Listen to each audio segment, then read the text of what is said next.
စီလီယာဖလော်ရက်စ်ဟာဗင်နီဇွဲလားနိုင်ငံမှာသမ္မတကတော်ဆိုတဲ့အဆောင်အယောင်နဲ့ပိုတဲ့သူတူဖြစ်တာကဟိုးအရင်ကတည်းကပါဗင်နီဇွဲလားသမ္မတနီကိုလတ်မာရီယိုရဲ့ဇနီးဖြစ်တဲ့သူဟာအစိုးရအဖွဲ့ထဲမှာအထင်ပေါ်ဆုံးအမျိုးသမီးတွေကတူဖြစ်ပါတယ်သူ့ကိုထောက်ခံသူတွေဆိုရင်ရှေ့ကသူရဲကောင်းလှုပ်တောင်မကြခဏရည်ညွှန်းခေါ်လေးရှိပါတယ်1956ခုနှစ်ဖွာစီလီယာဟ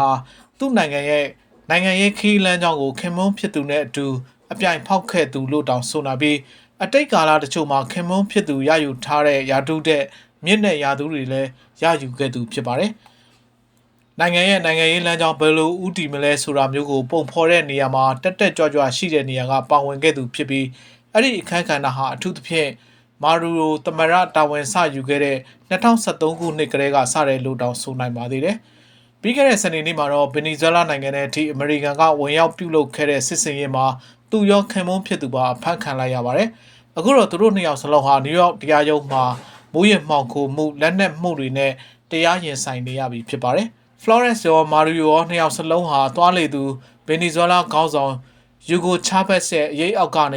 ေယာဒူးအာနာတဆင့်ချင်းတက်လာသူတွေဖြစ်ပါတယ်။မာရီယို Flores ကိုရှေ့ကသူရဲကောင်းလို့ဆိုပြီး2013ခုနှစ်သမ္မတရွေးကောက်မဲဆွယ်ပွဲမှာရည်ညွှန်းခေါ်ခဲ့တာဖြစ်ပါတယ်။အဲ့ဒီနှစ်ကဗင်နီဇွဲလားသမ္မတချာဘက်စ်တည်ဆုံးခဲ့ပြီးနောက်မာဒူယိုတယောက်သမ္မတယာဒူးအတွက်ရွေးကောက်ပွဲဝင်ခဲ့တဲ့နှစ်လည်းဖြစ်ပါတယ်။ အမေရိကန်ဗဏ္ဍာရေးဝန်ကြီးဌာနကတော့ Flores ကိုဗဏ္ဍာရေးဆိုင်ရာတပ်ခန့်ပိတ်ဆို့မှုတွေပြုလုပ်ခဲ့ပါတယ်။ဗင်နီဇွဲလားသမ္မတရဲ့အတွင်းစည်းကိုပြစ်မှတ်ထားတဲ့အနေနဲ့အခုလိုပိတ်ဆို့မှုလုပ်ခဲ့တာပါ။ Flores ကိုတော့မြို့တော်ကာရာတက်အနောက်ပိုင်းကီလိုမီတာ200ခန့်အကွာတီနာကီလိုမြို့ငယ်မှာမွေးဖွားခဲ့တာဖြစ်ပါတယ်။မာရီယိုကတော့သူဇနီးမွေးတဲ့နေရာဟာခန့်ညစ်ကြမ်းခင်းရှိတဲ့မွေးမြူရေးခြံကြီးတစ်ခုလို့ပြောပူပါတယ်။အဲ့ဒီနောက် Flores ရဲ့မိဘတွေဟာသူအသက်4နှစ်အရွယ်မှာကာရာကက်မြို့ကိုပြောင်းခဲ့တာဖြစ်ပါတယ်။မွေးချင်း6ယောက်ထဲမှာအကြီးဆုံးသမီးဖြစ်တဲ့ Flores ဟာမြို့မြောက်ပိုင်းကလူနေထူထပ်တဲ့ကာတီယာနဲ့ပိုကာရောရက်တွေမှာမိသားစုနဲ့အတူကြီးပြင်းလာခဲ့ပါတယ်။အသက်32နှစ်အရွယ်ပုပ္ပလိကတက္ကသိုလ်စန်တာမာရီကနေ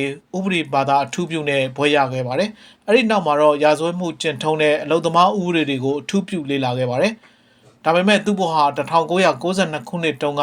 ဟူဂိုချာဘက်စ်ပြုလုပ်ခဲ့တဲ့မအောင်မြင်ခဲ့တဲ့စစ်အာဏာသိမ်းမှုကြောင့်ဘဝတစ်စစ်ချိုးခဲ့ရပါတယ်။ Flores ဟာအာဏာသိမ်းမှုကြံစည်တဲ့စစ်တပ်အရာရှိဘက်ကနေရှင်းနေလိုက်ပေးတဲ့အဖွဲ့မှာပါဝင်ခဲ့ပါတယ်။နောက်ပိုင်းမှာတော့အဲ့ဒီစစ်ဗိုလ်ချုပ်တွေရဲ့နိုင်ငံရေးရည်မှန်းချက်ထဲသူကိုယ်တိုင်တဖြည်းဖြည်းပါဝင်သွားခဲ့တာဖြစ်ပါတယ်။အဲ့ဒီကာလမှာပဲသူနဲ့မာရီယိုတို့စတင်ဆုံစည်းခဲ့ပါတယ်။အဲ့ဒီအချိန်တုန်းကမာရီယိုဟာချေးဖားဆက်ကိုရန်တော်အဖြစ်နဲ့လူလူတွေ့ဆုံပွဲမှာဘေးကနေလိုက်ပါလို့ဓာတ်ပုံတွေထဲမှာမြင်နေရချိန်လည်းဖြစ်ပါတယ်။ကျွန်တော်စီလီယာကိုဆုံခဲ့တာပေါ့။သူကအကျဉ်းချခံရတဲ့မျိုးချစ်စစ်တပ်အရာရှိတွေအတွက်ရှင်းနေလိုက်ပေးခဲ့တာပါ။ပြီးတော့သူကတန်မိုးချေးပါဆက်ရှင်းနေလည်းဖြစ်ပါတယ်။တန်မိုးချေးပါဆက်ရှင်းနေကိုထောင်မှာမြင်ရဆုံရတာခက်ခဲတာပေါ့လေလို့မာရီယိုကပြောပြခဲ့ပူပါတယ်။သူ့ဘဝခီးချမ်းတွေကိုကြော်ဖြတ်နေရချိန်မှာကြုံခဲ့ရတာအကြည့်ချင်းဆုံခဲ့ရတာပေါ့ဗျာလို့သူကပြောပါတယ်။အဲ့ဒီတုန်းကသူတို့နှူးရဲ့ကံကြမ္မာဟာချေးမတ်နဲ့သူ့ရဲ့နိုင်ငံရေးလှုပ်ရှားမှုချေးမို့စ်နဲ့လည်းဆက်နွယ်ခဲ့ပါတယ်။1990ပြည့်နှစ်တွင်မှာFlores ဟာချာဘက်စ်ရဲ့လက်ဝဲအယူချာဘက်စ်ဆိုမိုဝါဒနဲ့ဆက်နွယ်တဲ့အဖွဲ့မျိုးစုံမှာပါဝင်ခဲ့ပါတယ်။1998ခုနှစ်မှာချာဘက်စ်တယောက်သမ္မတရွေးကောက်ပွဲမှာအနိုင်ရပြီးအာဏာရလာတဲ့အခါမှာသူလည်းအရေးပါတဲ့ယာရုတွေရလာခဲ့ပါတယ်။2000ပြည့်နှစ်မှာသူဟာအမျိုးသားလွှတ်တော်အမတ်အဖြစ်ရွေးခံခဲ့ရပါတယ်။အဲဒီနောက်2006ခုနှစ်မှာဒုတိယအကြိမ်မဲနိုင်တဲ့အခါအမျိုးသားလွှတ်တော်ဥက္ကဋ္ဌတာဝန်ထမ်းဆောင်တဲ့ပထမဆုံးအမျိုးသမီးဖြစ်လာပါတယ်။အတိုက်ခံပါတီတွေကအဲ့ဒီတစ်ခေါက်ရွေးကောက်ပွဲကိုတပိတ်မှောက်ကြတာကြောင့်တပါတီတန်းကဥဆောင်တယ်လို့ဆိုတဲ့အဲ့ဒီလွှတ်တော်မှာဥက္ကဋ္ဌအဖြစ်6နှစ်ကြာအောင်တာဝန်ယူခဲ့ရပါတယ်။တစ်ချိန်တည်းမှာပဲ Flores ဟာ Chavez နဲ့တ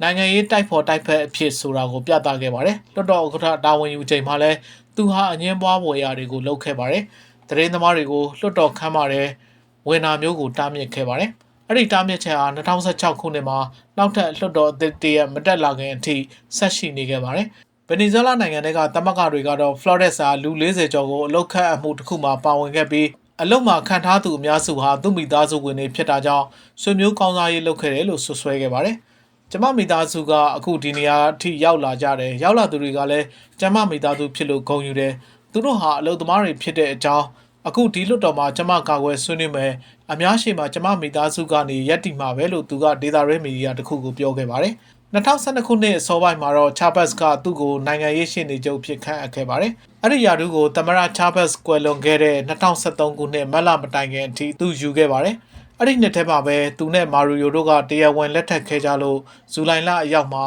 မာရီယိုသမ္မတဖြစ်လာတဲ့အခါ Flores ကလည်းသမ္မတကတော့ဖြစ်လာခဲ့ပါတယ်။သူတို့လက်ထပ်ထိမ်းမြှောက်မှုအားနှစ်ပေါင်းများစွာကြာခဲ့တဲ့သူတို့နှစ်ဦးကြားကဆက်ဆံရေးကိုအတည်ပြုလိုက်တာဖြစ်ပြီး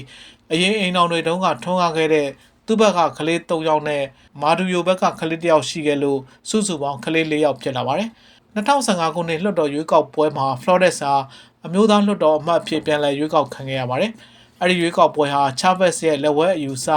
Chavez ဆိုမိုဝါဒသမားတွေလွှတ်တော်ထဲမှာ15နှစ်အတွင်းအင်အားအနည်းဆုံးအချိန်ဖြစ်ခဲ့ပါတယ်။နောက်ထပ်2နှစ်အကြာဩဂုတ်လ2019ခုနှစ်မှာတော့သူဟာလွှတ်တော်ကိုအပြီးပိုင်ဆွတ်ခွာခဲ့ပြီးပြည်သူ့လွှတ်တော်မှာအမတ်အဖြစ်အငင်းပွားပွဲရာပြန်လည်ရွေးခံခဲ့ရပါတယ်။2015ခုနှစ်မေလမှာတော့ Flores ဟာစီလီယာနဲ့အတူမိသားစုသပွဲ With Chili as a Family လို့အမည်ပေးထားတဲ့ရုပ်သံအစီအစဉ်တစ်ခုကိုစတင်ထုတ်လွှင့်ခဲ့ပါတယ်။ Public ကရုပ်သံလိုင်းကနေကနဦးထုတ်လွှင့်ခဲ့တဲ့အစီအစဉ်ကိုနောက်ပိုင်းမှာနိုင်ငံပိုင်ရေဒီယိုဖြစ်ပြောင်းလဲထုတ်လွှင့်ခဲ့ပါတယ်။ဒါပေမဲ့ပြီးခဲ့တဲ့နှစ်တွေအနည်းငယ်အတွင်းမှာမီဒီယာတွေရဲ့အာရုံစိုက်ခံရတာကတော့သူမဟုတ်ဘဲသူ့မိသားစုဖြစ်ခဲ့ပါတယ်။2015ခုနှစ်နိုဝင်ဘာလမှာသူ့ရဲ့တူတော်မောင်2ဦးဟာဟေတီမှာအဖမ်းခံခဲ့ရပါတယ်။အဲဒီနောက်အမေရိကန်မူရစ်ထိန်းချုပ်ရေးအာဏာပိုင်အဖွဲ့ DEA ထံသို့လွှဲပြောင်းခြင်းခံခဲ့ရလို့နယူးယောက်ရှင်းနေတယောက်ကသူ့တူ2ယောက်ကိုမူရစ်မှောင်ခိုကူးမှုဆွဲချက်တင်နဲ့အမှုဖွင့်ခဲ့ပါတယ်။ Flores ကတော့အမေရိကန်အာဏာပိုင်တွေဟာသူတို့တူ2ဦးကိုပြန်မေးဆွဲခဲ့တယ်လို့ဆွဆွဲပါတယ်။2019ခုနှစ်ဒီဇင်ဘာလမှာတော့မူရစ်စီမှောင်ခိုကူးမှုနဲ့သူ့တူ2ယောက်ဟာအမေရိကန်မှာ2018နှစ်ချမှတ်ခံခဲ့ရပါတယ်။အဲဒီနောက်အမေရိကန်ကိုတင်သွင်းဖို့ကြံစည်ခဲ့